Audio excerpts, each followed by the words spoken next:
Have you ever had one of those days where your attention feels like it's just being pulled in 1,000 different directions? Oh, definitely. You find yourself like compulsively checking your phone, or maybe falling into habits that kind of paradoxically leave you feeling more drained than energized. Mm-hmm. If that sounds familiar, well, you are absolutely not alone. It really is a hallmark of our modern lives, isn't it? This constant low hum of distraction. It really speaks to how our brains are wired and maybe more importantly, how our environment, interacts with that wiring.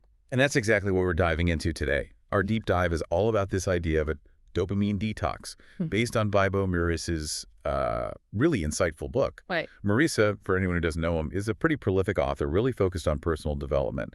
He explores how we can harness the mind's power for, well, for better success and fulfillment. Yeah, his work really zeroes in on empowering people, doesn't it? Helping individuals take back control and reach their potential, especially now in a world that feels designed to constantly hijack our focus. Totally. So our mission today is to kind of pull back the curtain on the science of dopamine, understand its surprisingly nuanced role in motivation and pleasure. Which is often misunderstood. Exactly. And then equip you, the listener, with some practical strategies to detox your mind from all that relentless overstimulation of the digital age.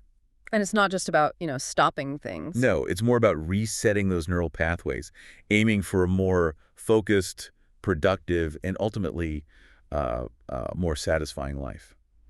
Okay, let's get into it then. We hear dopamine thrown around all the time, don't we? Often just linked straight to pleasure. The pleasure chemical. Right.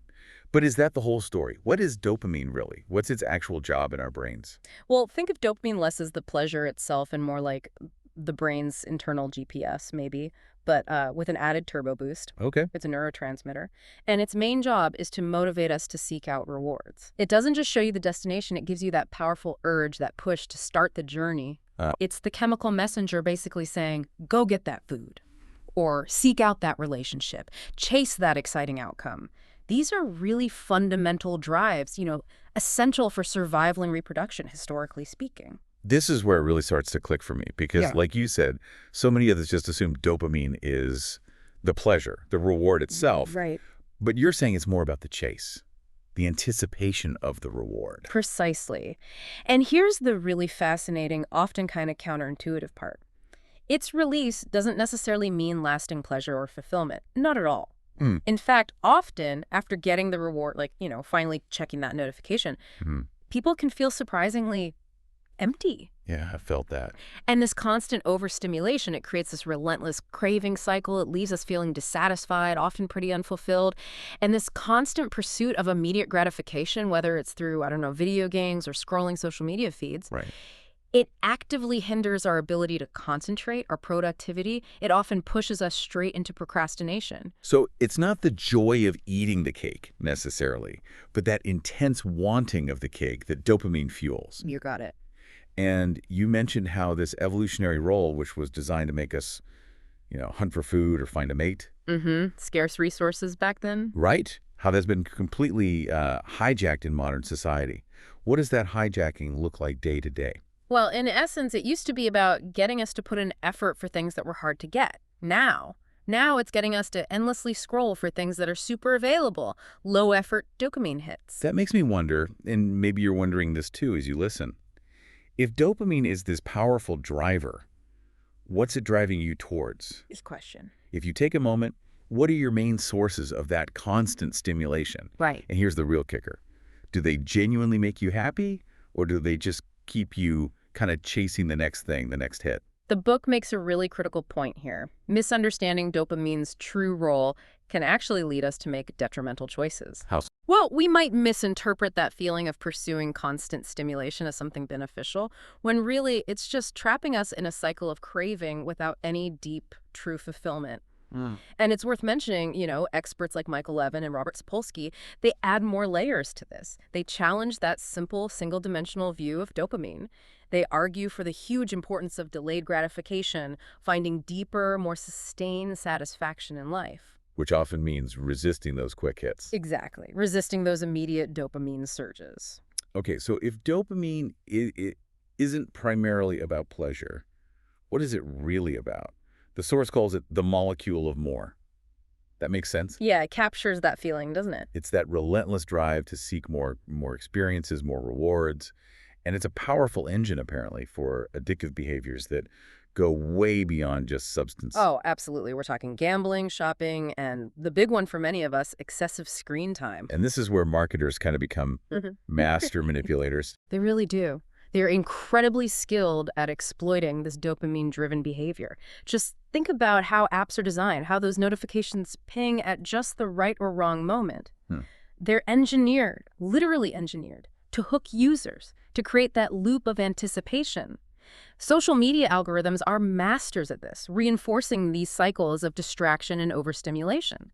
They keep creating anticipation for rewards that, as we said, don't really provide long-term fulfillment. And that constant checking of emails or social media, Yeah.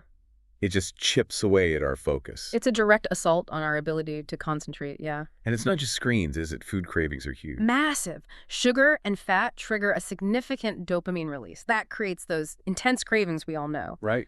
But unlike our ancestors who had to, really work hard to find those calorie-dense food. Hunt or forage for hours. Exactly.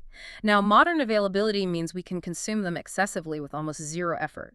It even sparks that whole debate about whether sugar is as addictive as some drugs. And what's really sort of insidious here is how this constant chase for the next quick reward impacts our long-term thinking. Yeah, that's a critical consequence.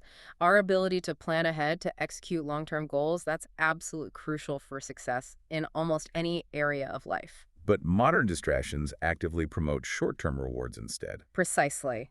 Social media, with its instant likes, comments, immediate feedback loops, it makes it incredibly difficult to maintain a long-term perspective. It basically trains our brains to expect quick hits, instant gratification. And our own minds, almost like they're trying to help but doing the opposite, play tricks on us to keep us stuck in this overstimulated state. Mm. The book mentions 4 common ones, and they're really sneaky. What are they? First, there's the lie of returning to work is easy, that little voice saying you can easily jump back into a task after just a quick peek at your phone. Which is almost never true. Right. Then you can do it later, which is basically how procrastination becomes a habit, a default mode. The classic excuse. And here's a big one: excitement versus fulfillment. This is that critical difference, recognizing that the fleeting buzz or excitement from stimulating activities does not equal true, deep fulfillment. That's a huge distinction. And finally, the old favorite, FOMO, fear of missing out. That feeling that you absolutely have to respond now, check now, or you'll miss some vital opportunity. It's really about recognizing these internal narratives, these sneaky mind tricks, isn't it? That's your starting point for change. Yeah. So as you're listening, maybe think about your own go-to distractions and the personal challenges they create for you. The real work starts when you actively look for ways to reduce your exposure to these super stimulating activities. It's about consciously taking back control of your attention. So if overstimulation is the root problem, how do we actually hit the reset button? The book proposes this dopamine detox. What's the core idea there? The core purpose, put simply, is to reduce your baseline level of stimulation. Just bring everything down a notch. Right. And when you manage to do that, something pretty remarkable tends to happen. Those tasks that seemed really challenging or boring or just tedious, Yeah. they actually start to become more appealing. They feel significantly easier to tackle because your brain isn't expecting such intense rewards all the time. That makes sense. But you mentioned it's important to clarify the term dopamine detox. Yeah, it's crucial. While the term dopamine detox is catchy, it's not strictly scientifically accurate. You can't actually detox from a natural brain chemical like dopamine. Right. What the term really refers to is minimizing those external stimuli, like constant pings, notifications, high sugar foods, etc., to basically reset your brain sensitivity and its reward pathways, giving it a break from the noise. Got it. So it's about reducing the input. And the book outlines different ways to do this, different types of detoxes. That's right. It offers options depending on how much you're willing or able to commit. The most intensive one, the one that sounds like a real mental marathon, is the 48-hour complete dopamine detox. Wow, 48 hours. Yeah. This is designed to eliminate most external sources of stimulation for 2 full days. Okay, so what does most mean here? What's off limits? Well, during this period, we're talking no drug or alcohol use, obviously, but also no internet, no movies, no music, unless maybe it's very calm ambient background noise. No phone use, no social media, no sugary or heavily processed foods, no video games. And this one might surprise people. Even no intense exercising, the idea is to really lower stimulation across the board. Okay, so what can you do during those 48 hours? Yeah. Sounds pretty restrictive. It is, but the focus shifts inward. Suggested activities are things like quiet, contemplative walks, journaling your thoughts and feelings, meditation, gentle stretching, reading actual physical, non-stimulating material like a paper book, not an e-reader, Okay. and just practicing simple awareness exercises, just noticing your breath, your surroundings. The source even compares it, interestingly, to a 10-day Vipassana meditation retreat, noting this is obviously less demanding, but still pretty intensive. It's about creating a profound mental quietness. That sounds intense, but maybe necessary for some. What if 48 hours feels like too much to start? Is there a shorter version? Yes, there's also a 24-hour dopamine detox mentioned. Okay. It's basically the same principles, just condensed into one day. While it's a good starting point, maybe less intimidating, the book does suggest it's likely less effective for a deep reset. Why is that? Because it often takes more than just 24 hours for your brain's stimulation levels to truly recalibrate and revert to a more natural state. Think of the 24-hour one as maybe dipping your toe in the water. Okay. And then there's a third option, something more long-term. Exactly. The partial dopamine detox. This is far less demanding upfront, but practiced consistently over time, it can be incredibly effective. How does that one work? It focuses on identifying and then eliminating just one specific source of distraction, the one that acts as your personal biggest hindrance. Maybe for you, it's endlessly scrolling YouTube shorts. Or Instagram Reels. Or Instagram Reels, exactly. Or maybe it's a particular news site you check compulsively. It's about targeting your personal Achilles heel, that one biggest drain on your focus and time. That sounds much more manageable for starting out. So as you're listening, it's definitely worth considering. Which type of detox feels like a realistic first step for you? Is it the full 48-hour immersion, the 24-hour dip, or maybe starting by tackling that one biggest digital distraction? Yeah, finding the right entry point is key. Okay, let's dig into the actionable steps. The book lays out a pretty clear 3-step method to actually do a successful detox, whichever kind you choose. Step 1 seems crucial. Identify your biggest distractions. Yeah, you can't fix what you don't acknowledge, right? This starts with creating a simple cans and can'ts list. Oh. Cans are the activities you plan to engage in during your detox period, things like reading, meditating, gentle walks, maybe some creative work. Can'ts are the activities you're committing to avoid social media, specific websites, TV shows, whatever your big time sinks are. And it has to be personal, right? Absolutely. The real power here comes from being brutally honest with yourself. Reflect on what activities genuinely derail your focus and tank your productivity. Once you have that list, the book suggests putting it somewhere super visible, like stick it on your fridge or tape it to your bathroom mirror, a constant visual reminder. Okay, visual reminder, check. Step 2 is all about adding friction. What does that mean? It's about making those unwanted behaviors harder to actually do. Think about it. If you want to stop mindlessly checking your phone every 5 minutes. Which I definitely do sometimes. Right. Make it harder. Disable notifications, that's a big one. Log out of distracting apps, you have to consciously log back in, or even physically put your device in another room, or maybe use one of those timed lock boxes. Add barriers. Makes sense. And the flip side. Conversely, you want to reduce friction for the behaviors you want to encourage. If you want to read more, don't hide the book away. Keep it right there, next to your couch or on your bedside table, ready to grab. Make the good habits the easy ones. Add friction to bad habits, reduce friction for good ones. Got it. And step 3. It sounds deceptively simple. Start first thing in the morning. It sounds simple, but it's powerful. This means consciously beginning your day with low stimulation tasks. Actively resist the urge to grab your phone and start scrolling the second you open your eyes. Guilty. Many of us are. That morning scroll is just a massive, easy dopamine hit that sets a really bad precedent for the rest of the day. It trains your brain to seek easy rewards from the get-go. So what's the alternative? Instead, establish a calming morning routine. It doesn't have to be long or complicated, maybe just 5 minutes of meditation, some light stretching, or even just taking a minute to jot down your main goals for the day, or one thing you're grateful for. Something intentional. That sets a calmer, more focused tone. Exactly. It promotes concentration and sets a positive, intentional tone for your entire day, rather than starting in reactive mode. And the book offers a few extra tactics to really maximize the detox, right? Like taking notes. Yeah, this is about self-awareness again. Document how you feel when that restlessness hits, or when you get strong urges to check your phone or eat junk food.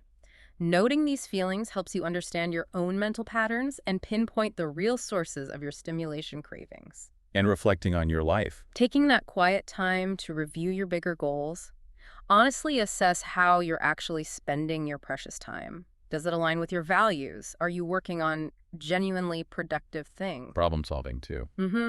Just jotting down worries or problems swirling in your head, maybe brainstorming potential solutions.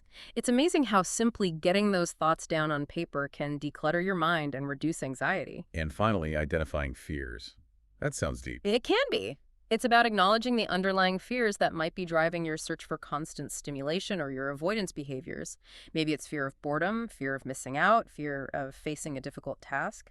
Bringing those fears into the light allows you to address them constructively instead of just letting them run the show unconsciously. That brings up an interesting point the book touches on, is just knowing your distractions enough. Yeah, it raises that critical question. Is merely listing your can'ts sufficient for real change? The book actually references some research, like from Baumeister and Heatherton back in '96, Okay. indicating that awareness alone often isn't enough to drive lasting behavioral change. You really need to understand the underlying triggers for those behaviors. Why do you reach for your phone then? What feeling are you trying to escape or achieve? Right. And everyone's triggers are different. Exactly. Plus, we all experience distractions subjectively, don't we?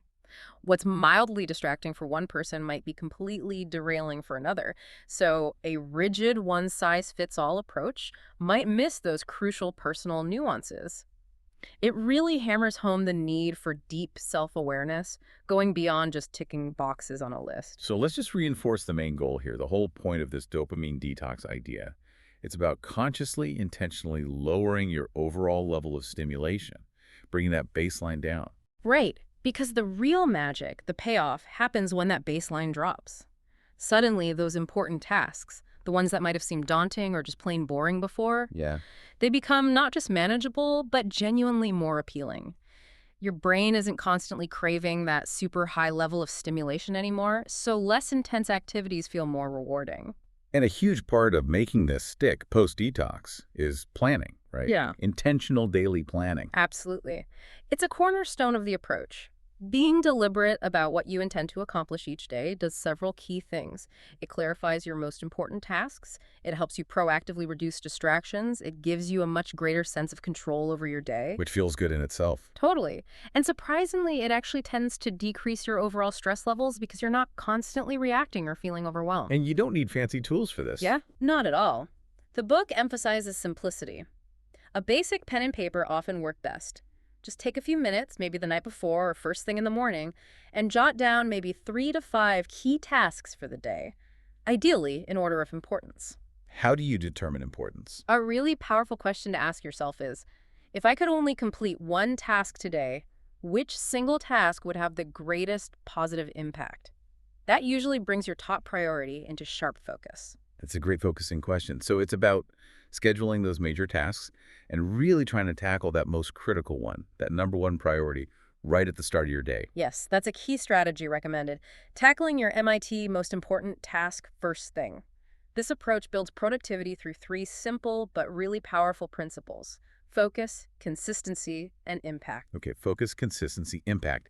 And how do we actually cultivate that focus, what the source calls laser-sharp focus? Well, it requires specific strategies to create an environment conducive to concentration on those key tasks.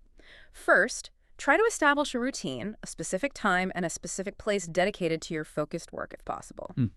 Then it can help to choose a calming trigger to signal the start of your focus period. Something simple like making a specific cup of tea or taking 3 deep breaths or listening to one particular calm song, a little ritual. Okay, a ritual, then what? Then you just start. Honestly, sometimes the hardest part is just beginning. Once you start, momentum often builds naturally. And crucially, during that focus block, remove all distractions. That means notifications off, phone out of sight, maybe close unnecessary browser tabs. Be ruthless with the distraction. Be ruthless, and commit to an uninterrupted work session. The book suggests around 45 minutes is often a good length, followed by a short break to recharge before diving back in. Experiment to see what works for you. Now, something I found really insightful in the material was this distinction between open and closed systems. Can you unpack that? Yeah, this is a fantastic concept. Think about it. Open systems are things like your social media feeds, your email inbox, maybe news websites. Things that are constantly updating, pulling you in different directions. Exactly. They're designed to pull you in, to offer novelty, leading to that constant overstimulation and endless potential for distraction. There's no defined endpoint. Okay, so those are open systems. What are closed systems? Closed systems, on the other hand, are environments that inherently limit distractions because they have a defined boundary or purpose. Think about working within a single Word document, or analyzing data in a specific spreadsheet, or reading a physical book. Ah, okay. The task itself provides the boundaries. Precisely. The profound insight here is that starting your day within a closed system, like working on that important report in Word before opening your email, can radically influence your overall productivity and dramatically minimize procrastination. Because what you do first thing sets the tone. It really does. It sets the tone, establishes momentum, and protects your peak focus time before the inevitable distractions of the day creep in. That's really practical. Mm. So thinking about your own day, your own productivity, what are your biggest open systems of distraction? And what closed system could you maybe intentionally lean into first thing this week to try and reclaim some of that focus? It's a powerful reflection exercise. Definitely. Okay, so let's say you've done it. You've completed some form of detox, maybe 48 hours, maybe 24, maybe you cut out YouTube for a week. First off, congratulations. Seriously, that takes real effort and commitment. It really does. Right. Now, the next big hurdle, maybe the biggest, is making it stick. Sustainability. It's all about avoiding what the book terms dopamine relapse. And self-awareness, once again, is absolutely the critical ingredient for making these changes last. You need to learn to recognize those subtle, creeping signs of overstimulation returning it. Maybe you notice yourself getting easily frustrated with tasks again, or the urge to check your phone becomes overwhelming. And here's the really crucial, compassionate part.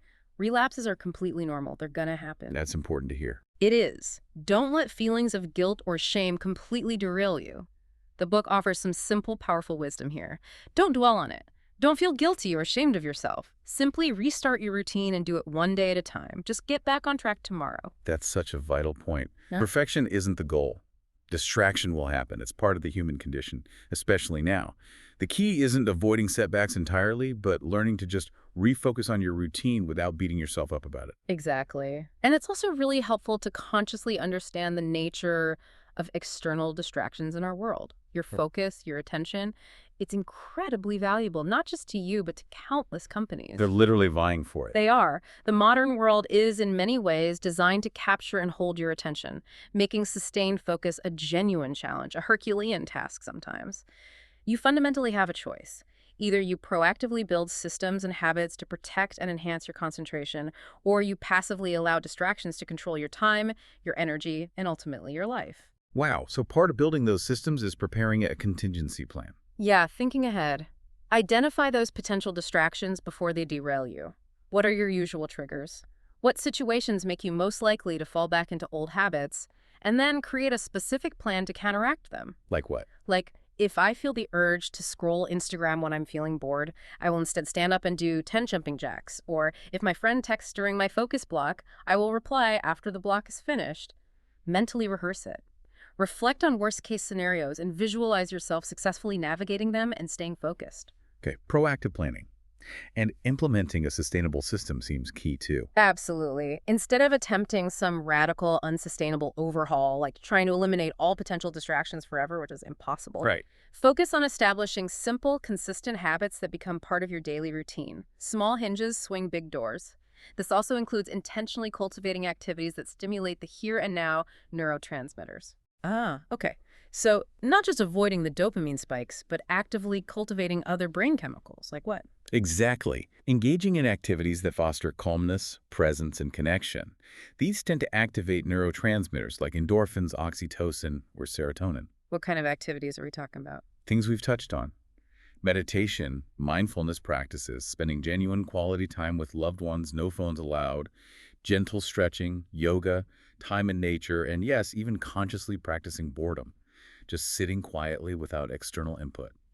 These cultivate the very opposite of that restless molecule of more feeling. Learning to just be again. Precisely. The source also suggests something like a 30-day challenge as a really good way to solidify progress after a detox. How does that work? Just committing to maintaining a simple core daily routine, maybe your low stimulation morning, your key focus block, and one here and now activity consistently for a full month. It helps cement the habits and prevents slipping back into old patterns too quickly. That sounds like a solid way to build momentum. Ultimately, the goal here, the big promise, is pretty compelling, isn't it? Right. Reclaiming your focus isn't just about ticking more tasks off a list. Not at all. It's about empowering you to actually achieve your biggest, most meaningful goals. It's potentially about transforming your life, boosting not just your productivity, but your overall personal well-being through deeper work and more meaningful interactions and activities. Okay, so let's wrap this up.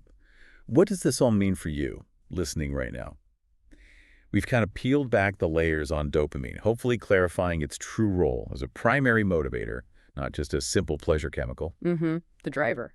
and how our modern world has become incredibly adept at hijacking that system, leading to widespread distraction and often that underlying feeling of unfulfillment. Yeah. We explored the power of doing intentional dopamine detoxes, whether you go for a full reset or maybe just target one specific distraction. And we covered those practical steps, identifying your distractions, adding friction to make them harder, removing friction for good habits. Planning your day, using those closed systems. Right, and building sustainable habits that support focus long term. The core insight really is about intentionally resetting your brain's reward system.